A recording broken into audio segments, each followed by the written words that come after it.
1986 was the year Parliament abolished the office of Chief Secretary, which had been established nearly a decade earlier under the rule of Kenya's first president, Jomo Kenyatta. The first holder of the office was Jeremiah Kireini, a close ally of the former powerful Attorney General and later Minister for Home and Constitutional Affairs, Charles Njonjo. Kireini was replaced in 1983 by former Provincial Commissioner and Permanent Secretary in the Office of the President, Simeon Nyachai, as part of President Daniel Arap Moi's strategy of dislodging Njonjo and his supporters from positions of power. As it turned out, Nyachai, as Chief Secretary, would end up being almost as powerful as Njonjo had been. This upset many MPs and some of Moi's close allies, amongst them the Minister for Energy Nicholas Biwott. Late in 1986, Parliament amended the Constitution to abolish the office of Chief Secretary. The amendment did not directly affect Nyachai, for he was due to retire soon on grounds of age. But the main purpose of the amendment was to ensure that another Nyachai never came to occupy the top civil service slot. And if he did, he would not enjoy the enormous constitutional powers that Nyachai had wielded. On leaving office, Nyachai was replaced by Joseph Arap Leting, whose title reverted to that of Head of the Public Service and Secretary to the Cabinet. And while at it, Parliament also passed an amendment to the Constitution that abolished the security of tenure of the Attorney General.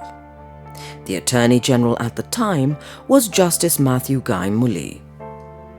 Moi made other important appointments that year, among them that of General Mahmoud Mohammed as Joint Chief of Staff of the Armed Forces, to take over from retiring General Jackson Mulinge.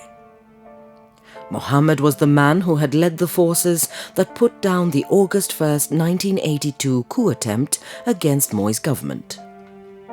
In respect of the coup attempt, 1986 also saw the High Court reject an application by Raila Odinga to be released from detention, where he had been since 1982 on suspicion of being behind the coup.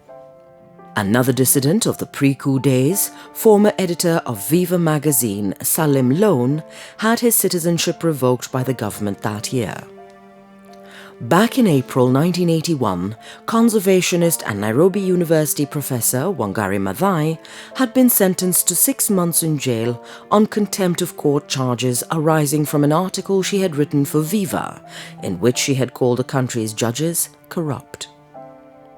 She was in custody for a few days and was released only after apologizing and paying a fine. On the business front, the year saw the closure of a number of banks and financial institutions, among them Union Bank of Kenya and Continental Bank. The latter's problems arising partly from directors lending money to themselves, which they did not repay. In 1986, Kenyan music lovers were entertained by two famous Congolese singers who visited the country, Franco in May and Tabule in October. In sports, Kenya's leading cross-country runner, John Ngugi, won the cross-country race in the World Cross-Country Championships in Switzerland that year.